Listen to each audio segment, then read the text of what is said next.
نے فرمایا اس صحابی سے، میری بیٹی فاطمہ مجھے اس سے دیکھنے بغیر چین نہیں آتا، دور ہے، وہاں جانا مشکل ہے، اگر آپ قریب کا مکان اس کو دے دیں۔ وہ قریب والا مکان اس صحابی نے دے دیا، اور حضرت عائشہ رضی اللہ تعالیٰ عنہ کی حجرہ اور حضرت فاطمہ کے گھر کے درمیان تھوڑا سا فاصلہ، ایک کھڑکی درمیان ہے، اور میرے مصطفیٰ اس کھڑکی سے روزانہ پوچھتے، بیٹی فاطمہ کیا حال ہے تمہارا، اور آنا جانا رہتا تھا یہ میرے نبی۔ اور جب نکاح ہوا، میرے آقا نے نکاح، تم جاؤ، میں خود اپنی بیٹی فاطمہ کو لے کر آپ کے پاس آؤں گا۔ میرے نبی نے انتخاب کیا کیا؟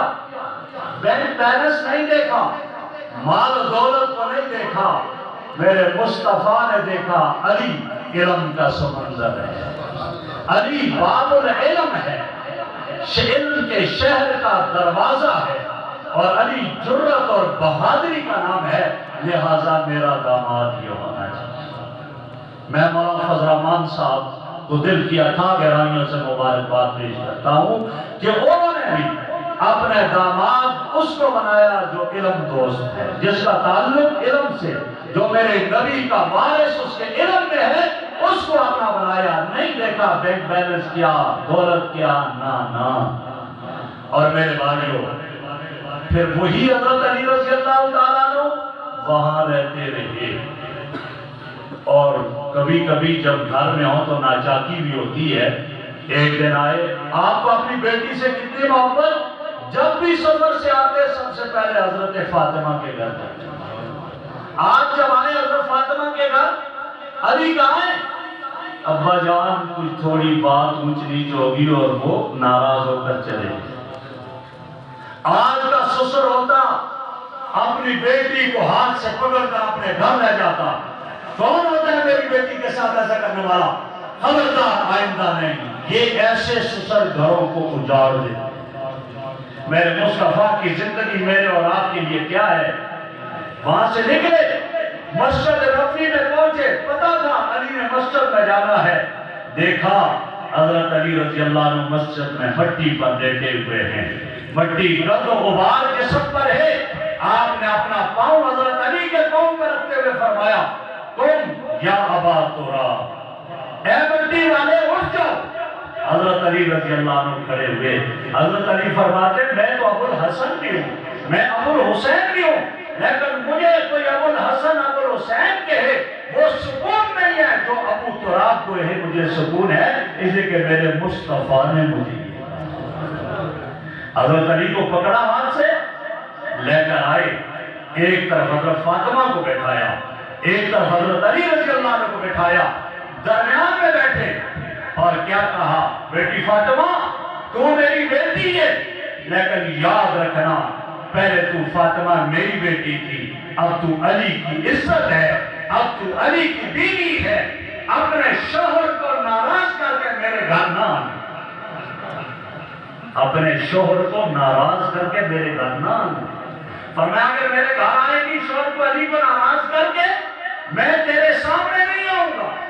اور فرمایا فاطمہ سن، اگر تو علی کو ناراض کر کے ساتھ میں مر گئی، میں محمد تیری نماز جنازہ نہیں پڑھوں۔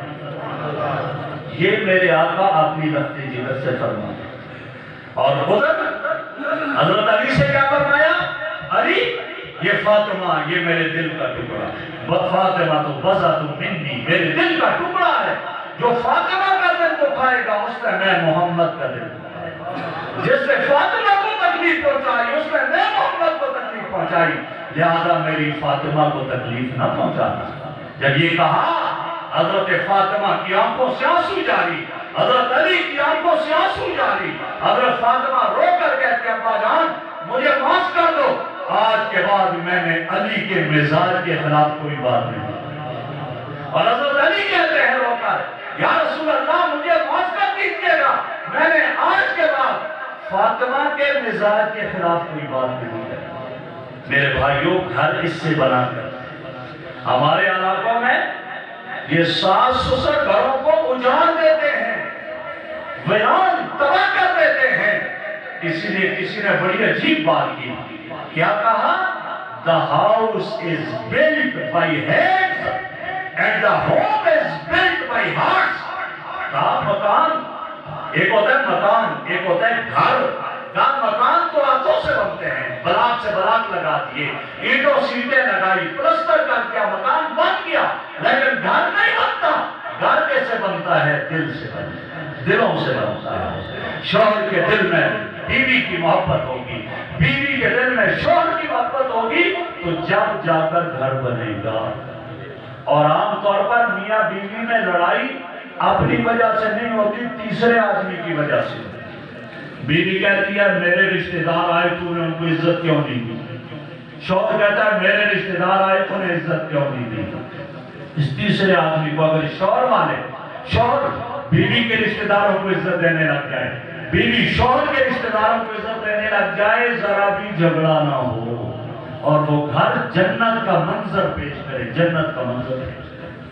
میرے آقا نے یہ داماد تلاش کیا. میرے آقا کا داماد سیدنا عثمان ذو النورین رضی اللہ تعالیٰ عنہ، سخاوت کے پیکر، حیا کے پیکر، وہ عثمان رضی اللہ عنہ جن کے بارے میں کیا فرمایا؟ فرمایا الا استحیی من تستحیی من الملائکہ، کیا میں اس شخص سے حیا نہ کروں جس سے فرشتے حیا کرتے ہیں؟ میرے نبی نے ایسا داماد تلاش کیا. میرے بھائیوں، آج داماد بنایا جاتا ہے محبت اور پیار سے، پھر اس کے چہرے کو دیکھنا برداشت نہیں کرتا سسر، اور داماد سسر کے چہرے کو دیکھنا برداشت نہیں کرتا. داماد کہتا ہے خدا کرے میرا سسر تباہ ہو جائے، سسر کہتا ہے خدا کرے یہ مر جائے. لیکن قربان جائیں، میرے مصطفیٰ نے کیسا رشتہ پالا تھا.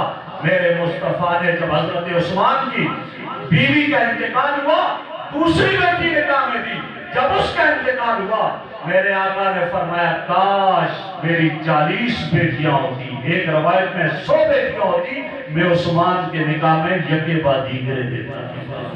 مثالی داماد بنے. عثمان ذو النورین رضی اللہ عنہ کی زندگی کو دیکھیں، داماد اس طرح تھے. اور ایک اور داماد کا تذکرہ کر کے میں بات ختم کرتا ہوں. ایک اور داماد بھی دیکھنے والے نے دیکھا تو کیا پسند کیا. دارالعلوم دیوبند کی دارالحدیث ہے، اور اس دارالحدیث میں حضرت شیخ الہند محمود حسن رحمہ اللہ بخاری شریف پڑھا رہے ہیں اور طلباء پڑھ رہے ہیں. ایک شخص آتا ہے، آ کر حضرت شیخ الہند رحمہ اللہ سے کہتا ہے میں نے اپنی بیٹی کا رشتہ دینا ہے، کوئی داماد میرے لیے میں دیکھ لو. حضرت شیخ الہند کی نظر ایک شخص پر پڑتی ہے جس کو احمد علی لاہوری کہا جاتا ہے. نظر پڑی، کہا بیٹا تم نے نکاح کرنا ہے؟ احمد علی کہتا ہے میں کیسے، مجھے کون رشتہ دیتا ہے؟ میرا باپ سکھ، میرا دادا سکھ، میرا پردادا سکھ، میں سکھ گھرانے سے تعلق رکھتا ہوں، مجھے کون نکاح رشتہ دے گا، مجھے کون بیٹی دے گا؟ جب یہ کہا حضرت شیخ الہند نے فرمایا اچھا تم اس کو چھوڑو، تم تیاری کر لو، تمہارا آج عصر کی نماز کے بعد نکاح ہے، عصر کی نماز کے بعد نکاح ہے. ظہر کے وقت ساتھیوں نے پوچھا بھائی تیرے پاس کپڑے ہیں کوئی نہیں؟ کہا میرے پاس نئے کپڑے کہاں سے آئے؟ نہیں ہیں، کوئی جوڑا نہیں. کہا کسی سے لے لو ادھارے. کہا نہیں بھائی کیوں لوں، نہیں لیتا ہوں. کہا ایسا کرو یہ جو پہنے ان کو دھو لو. کہا چلو یہ کر لیتا ہوں. اس نے وہ کپڑے دھوئے، بچھائے سوکھنے کے لیے. عصر کی نماز کا وقت ہو گیا، کپڑے ابھی تک خشک نہیں ہوئے تھے. اس طالب علم احمد علی نے وہ کپڑے گیلے کپڑے پہنے اور مجلس نکاح میں بیٹھے. ایجاب اور قبول ہوا، اور ایجاب اور قبول کے بعد جب ان کے گھر بیوی آئی اور واپس جب اپنے والدہ اور والدین کی جب ہو گئی، انہوں نے پوچھا کیسا پایا آپ کو؟ اس کا جواب کیا تھا؟ اس نے کہا عورتیں تو مر کر نیک عورتیں جنت میں جاتی ہیں، میرے ماں باپ تمہارا شکریہ کہ تمہیں مجھے دنیا میں جنت میں بھیج دیا. یہ احمد علی وہ تھا جس کا انتخاب اس کلاس اور درسگاہ میں کیا گیا جو بڑا ہو کر شیخ التفسیر امام الاولیاء مولانا احمد علی لاہوری بنا. اور جس کا انتقال ہوا تو اس کی قبر کی مٹی سے خوشبو آ رہی ہے. لوگوں نے بڑی کوششیں کی کہ جعلی خوشبو ہے، لیبارٹریوں میں ٹیسٹ کروایا، لیکن نتیجہ کیا نکلا؟ نا یہ جعلی خوشبو نہیں، یہ یہاں کی دنیا کی نہیں، جنت کی خوشبو ہے۔ ایسے انتخاب ہوتے ہیں۔ میں حضرت مولانا شفیق الرحمان صاحب کو بھی دل کی عطا گہرائیوں سے مبارکباد پیش کرتا ہوں۔ اللہ نے انہیں جو نوازا ہے، اللہ نے عزت و عظمت جو انہیں دی ہے، اس کا آپ کو یہاں تصور نہیں ہے۔ یہاں آتے ہوں گے، آپ کہتے ہوں گے شفیق صاحب آئے ہیں۔ آپ جائیں ذرا، صرف پاکستان نہیں، آپ باہر کی دنیا میں بھی دیکھیں، لوگ اپنے ہاتھ شفیق الرحمان صاحب کے پاؤں کے نیچے رکھتے ہیں۔ یہ عزت اللہ نے دی ہے انہیں۔ اور میں حمزہ بھائی کو دل کی عطا گہرائیوں سے مبارکباد پیش کرتا ہوں۔ میرے نبی کا ارشاد ہے، مشکات شریف کی روایت ہے، جس کو 4 چیزیں مل جائیں وہ اپنے آپ کو دنیا کا خوش قسمت ترین انسان سمجھے اور عظمت والا آدمی سمجھے۔ پہلی کیا فرمایا؟ جس کو ذکر کرنے والا دل مل جائے، جس کا دل ذکر کرنے لگے وہ خوش قسمت ترین انسان ہے۔ دوسرا فرمایا جس کو شکر کرنے والی زبان مل جائے وہ خوش قسمت ترین انسان ہے۔ اور تیسرا فرمایا جس کو صبر کرنے والا، مسائل اور مشکلات پر صبر کرنے والا جسم مل جائے وہ خوش قسمت ترین انسان ہے۔ اور چوتھی بات فرمائی جس کو نیک بیوی مل جائے وہ اپنے آپ کو خوش قسمت ترین آدمی ہے۔ ہمارے مولانا شفیق الرحمان صاحب یہاں ایک جملہ انہی کی بات کو نقل کرتا ہوں۔ یہ جملہ ارشاد فرماتے ہیں، کئی جگہوں پر فرمایا کہ شوہر کو بھی گھر میں جاتے ہوئے تھانے دار بن کر نہیں جانا چاہیے، تھانے دار بن کر نہ جائے۔ اور یا کبھی یہ کہتے ہوتے ہیں کہ فرشتہ بھی اس طرح نہ بن کر جائے کہ چہرے پر جو ہے وہ کندھے پر چادر رکھی ہوئی ہے اور نظریں اس کی جنت میں ہیں، تو اس طرح نہ جائے، بلکہ اس کو شوہر بن کر جانا چاہیے، مسکراہٹ کے ساتھ گھر میں جانا چاہیے تاکہ اس کی بیوی کے دل میں اس کی بھی مسکراہٹ آئے۔ اور نیک خاتون تو وہی ہے جو اس کو دیکھ کر اس کے شوہر کا دل خوش ہو جائے اور وہ اپنے شوہر کے ساتھ خیانت نہ کرے، اپنے شوہر کے مال میں بھی خیانت نہ کرے۔ یہ خوش قسمت ترین عورت ہے۔ اور اللہ رب العزت نے ایسا ہی اس خاندان کو یہ عظمت عطا کر دی کہ ادھر عالم، ادھر مولانا فضل الرحمان صاحب کی بیٹی، یہ سارے، اور ان سب نے تذکرہ کیا ہے کہ یہ سارا فیض ہے ہمارے استاد محترم حضرت مولانا محمد یوسف کشمیری صاحب دامت برکاتہم العالیہ کا۔